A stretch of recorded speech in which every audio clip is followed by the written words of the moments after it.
La disciplina. Tercera parte. Establece al mismo tiempo un cargo especial para vigilar la ejecución de su terrorismo de las costumbres, el consistorio, cuya función primera es definida de modo altamente ambiguo, diciendo que tiene que vigilar a la comunidad a fin de que Dios sea venerado con pureza. Pero solo en apariencia se limita la esfera de la influencia de esta inspección a la vida religiosa. Pues mediante el perfecto encadenamiento de lo mundano con lo trascendental en la concepción totalitaria del Estado de Calvino, desde entonces, hasta lo más privado de las manifestaciones de la vida caen bajo la inspección de la autoridad. Expresamente figura entre las atribuciones del consistorio prescribir a los anciens, que presten atención a la vida de cada cual. Nada debe escapar a su observación, y no solo vigilar las palabras que se dicen, sino también las opiniones e ideas. Naturalmente que desde el día en que es impuesto en Ginebra este control universal no existe ya vida privada. De un solo salto Calvino fue más allá de la Inquisición católica, la cual solo procedía siempre en virtud de avisos y denuncias de sus espías y vigilantes. En Ginebra, sin embargo, conforme con el sistema de concepción universal de Calvino, cada hombre está inclinado siempre al mal. Cada cual es considerado previamente como sospechoso de pecado y tiene que someterse a vigilancia. Desde el regreso de Calvino, todas las casas tienen de pronto abiertas sus puertas y todas las paredes se han hecho súbitamente de cristal. A cada momento, de día y de noche, puede llamar rudamente al aldabón de la puerta y presentarse para una Besetation, un miembro de la policía eclesiástica, sin que al ciudadano le quepa en modo alguno defenderse de ello. El más rico como el más pobre, el mayor como el menor, tienen que someterse, siquiera una vez al mes, a que le pidan amplias cuentas estos profesionales husmeadores de las costumbres. Durante horas enteras, pues se dispone en las ordenanzas, hay que tomarse bastante tiempo para realizar con calma esta investigación. Varones de canos cabellos, respetables, llenos de experiencia, tienen que dejarse examinar como niños de la escuela, para ver si saben bien de memoria las plegarias y porque dejaron de asistir a una predicación de Calvino. Pero con esta catequización y moralización no está de ningún modo terminada la visita. Pues en todo se inmiscuye esta checa moral. Manosea los vestidos de las mujeres para ver si son demasiado largos o demasiado cortos, si tienen excesivos adornos o un corte peligroso. Reconoce los cabellos, por si el peinado no se alza de un modo demasiado artificioso, y cuenta los anillos en los dedos y los zapatos en el armario. Del tocador pasan a la mesa de la cocina, por si con alguna sopilla o un trozo de fiambre, se ha transgredido el único manjar permitido, o si en cualquier parte están ocultas golosinas o mermeladas. Y la piadosa policía continúa su peregrinación por la casa. Registra la alacena de los libros por ver si encuentra allí cualquier volumen sin el ilustre sello de censura del consistorio. Revuelve los anaqueles, por si se oculta allí alguna sagrada imagen o un rosario. Los sirvientes son interrogados acerca de sus amos y los hijos de sus padres. Al mismo tiempo, la policía escucha por las calles, no vaya a ser que alguien cante en algún sitio una canción profana, o ejecute música, o acaso llegue hasta a abandonarse al demonio del vicio de la jovialidad. Pues desde entonces se mantiene en Ginebra una permanente batida contra toda forma de diversión, contra todo libertinaje, y gay del ciudadano que se deje atrapar cuando, después del trabajo, quiera ir a la taberna en demanda de un sorbo de vino, o encuentre satisfacción jugando a los dados o a las cartas.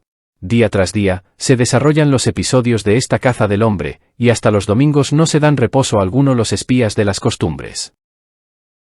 Entonces son recorridas de nuevo todas las calles y se llama de puerta en puerta, para comprobar si no hay algún perezoso o indolente que haya preferido quedarse en la cama, en vez de ir a edificarse con la predicación del señor Calvino. En la iglesia, mientras tanto, están ya a su vez preparados otros acechadores para denunciar a todo aquel que entra demasiado tarde en la casa de Dios, o quiera abandonarla antes de tiempo. Omnipresentes e infatigables, trabajan estos protectores oficiales de las buenas costumbres. Por la noche recorren las oscuras arboledas de la ribera del Ródano, por si hay alguna pareja pecadora que quiera entregarse allí a minúsculas ternuras. En las posadas registran los lechos y baúles de los forasteros. Abren todas las cartas que llegan a Ginebra o que parten de la ciudad, y la bien organizada vigilancia del consistorio alcanza a mucho más allá de las murallas urbanas. En las diligencias, en los botes, en los navíos, en los mercados extranjeros y en las posadas de los territorios vecinos, en todas partes se encuentran sus espías a sueldo. Cada palabra que cualquier descontento haya dicho en Lyon o París, es infaliblemente comunicada. Pero lo que hace aún más insoportable esta vigilancia, ya en sí insoportable, es que a estos acechadores oficiales y pagados, se les unen bien pronto otros innumerables, que no han sido llamados a realizar tal función. Pues en todas partes donde un Estado mantiene en el terror a sus ciudadanos, florece la repugnante planta de la delación voluntaria. Donde se permita, en principio, y hasta se desee que sean hechas denuncias, siempre habrá hombres, por lo demás honrados, que por obra del miedo, se conviertan en denunciantes. Solo para apartar de sí la sospecha de haber delinquido contra el honor de Dios, vitupera y acecha cada ciudadano a sus conciudadanos. El celo del miedo corre aún con mayor impaciencia que todo denunciador oficial. Y al cabo de algunos años, habría podido en realidad el consistorio interrumpir toda vigilancia, pues todos los ciudadanos se han convertido en soplones voluntarios. Día y noche, fluye la turbia marea de las denuncias y mantiene en rodar permanente el molino de la Inquisición eclesiástica. Pero, ¿cómo sentirse seguro bajo este constante terrorismo de las costumbres, de no ser culpable de ninguna transgresión a los mandamientos de Dios, ya que, en realidad, está prohibido por Calvino todo lo que hace la vida alegre y merecedora de ser vivida? Prohibido está el teatro, los recreos, las fiestas del pueblo, el baile y el juego en todas sus formas. Hasta un deporte tan inocente como el patinar provoca el bilioso disfavor de Calvino. Prohibido está todo traje que no sea el más austero y casi monacal. Prohibido por lo tanto a los sastres ejecutar ningún cambio en la hechura de la ropa sin permiso de la autoridad. Prohibido a las muchachas llevar vestidos de seda antes de la edad de 15 años, y después de esa edad, llevar trajes de terciopelo. Prohibida la ropa con bordados de oro y plata, las trencillas de oro, los botones y broches, como en general todo empleo de oro y uso de joyas. Prohibido a los hombres llevar largos los cabellos, separados por una raya en lo alto de la cabeza, y a las mujeres todo peinado alto y todo rizado. Prohibidos los encajes, guantes, escarolados y zapatos acuchillados. Prohibido utilizar las sillas de manos y los coches rodantes. Prohibidas las fiestas de familia de más de 20 personas. Prohibido en los bautizos y desposorios, servir más de un número determinado de platos y ninguna golosina, como por ejemplo, frutas confitadas. Prohibido beber otro vino que no sea el tinto del país, prohibido el brindar, prohibido el comer caza, volatería y pasteles. Prohibido a los casados, con ocasión de su matrimonio, o 6 meses después, hacerse ningún presente. Prohibido, naturalmente, todo comercio extramatrimonial.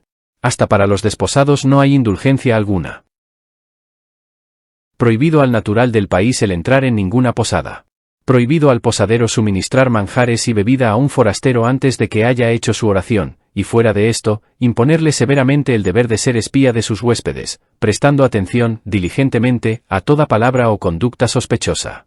Prohibido mandar imprimir un libro sin permiso, prohibido escribir para el extranjero. El arte en todas sus formas es vigilado del modo más severo. Prohibidas las imágenes de santos y esculturas.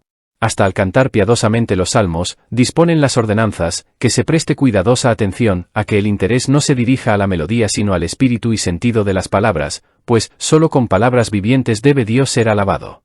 Ni siquiera la libre elección del nombre que ha de ser impuesto en el bautizo a sus hijos le es ya permitido a los ciudadanos, libres en otro tiempo. Son prohibidos nombres desde hace siglos familiares, como Claudio o Amadeo, porque no están en la Biblia, y por el contrario se obliga a imponer nombres bíblicos como Isaac y Adán. Prohibido el rezar el Padre Nuestro en latín.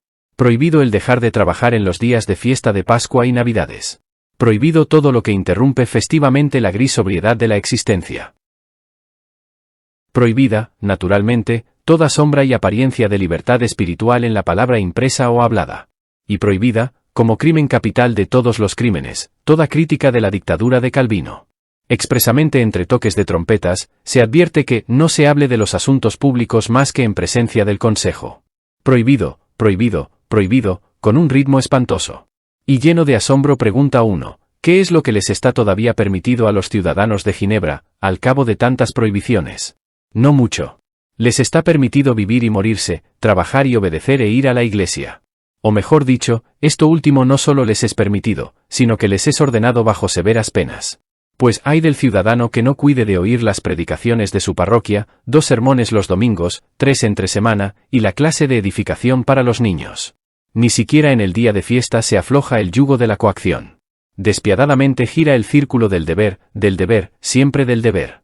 Después del más duro servicio para ganar el pan cotidiano, el servicio divino.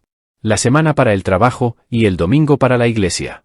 Así y solo así puede ser muerto Satán en cada hombre, y a la verdad, también toda libertad y alegría de vivir quedan muertas con ello. Pero, ¿cómo es posible, pregúntase con asombro, que una ciudad republicana, que había vivido a lo largo de decenios en la libertad helvética, soportara tal dictadura a los Savonarola. ¿Cómo es que un pueblo alegre hasta entonces, con carácter meridional, permitirá semejante agarrotamiento de su dicha de vivir? ¿Cómo fue capaz un único asceta intelectual de marchitar de modo tan completo el goce de existir de miles y miles de seres humanos? El secreto de Calvino no es cosa nueva sino solo que el eterno y antiguo procedimiento de todas las dictaduras. El terror. Que no se deje engañar nadie. Una fuerza a la que no hay nada que la haga retroceder con espanto, y que se mofa de todo sentimiento humanitario, como de una debilidad, es una fuerza monstruosa. Un terrorismo de Estado, ideado sistemática y despóticamente practicado, paraliza la voluntad del individuo y desata y socava toda comunidad. Lo mismo que un mal conmutado, va devorando las almas y, este es su último secreto, bien pronto la cobardía general se trueca en auxiliar y encubridora suya, pues como cada cual se siente acechado, acecha a su vez a los otros, y los más acobardados pronto van más allá, por miedo hasta de las mismas órdenes y prohibiciones de su tirano. Un régimen de terror bien organizado es capaz siempre de realizar milagros, y cuando se trata de su autoridad, jamás vacila Calvino en volver a hacer que sea verdadero este prodigio. En rigor implacable apenas excedió a ningún otro tirano espiritual, y no disculpa su dureza el que, como todas las otras cualidades de Calvino, fuera esta en realidad producto de su ideología. Cierto que personalmente este hombre espiritual, este hombre nervioso, este intelectual, tuvo el más extremado horror ante la sangre, y fue incapaz, según él mismo confiesa, de soportar la crueldad y jamás estuvo en situación de asistir ni a uno solo de los actos de martirio y a quemas en la hoguera que se realizaban en Ginebra. Pero de una vez para siempre hay que decir que esta es la culpa peor del teórico, el cual no posee la resistencia de nervios necesaria para presenciar una sola ejecución, ni mucho menos para ejecutarla por sí mismo, de nuevo el tipo de Robespierre, y sin embargo ordena sin reflexionar centenares de tales condenas, tan pronto como se siente cubierto por su idea, su teoría o su sistema. Ser duro y despiadado contra todo pecador, lo considera Calvino como el mandamiento capital de su sistema.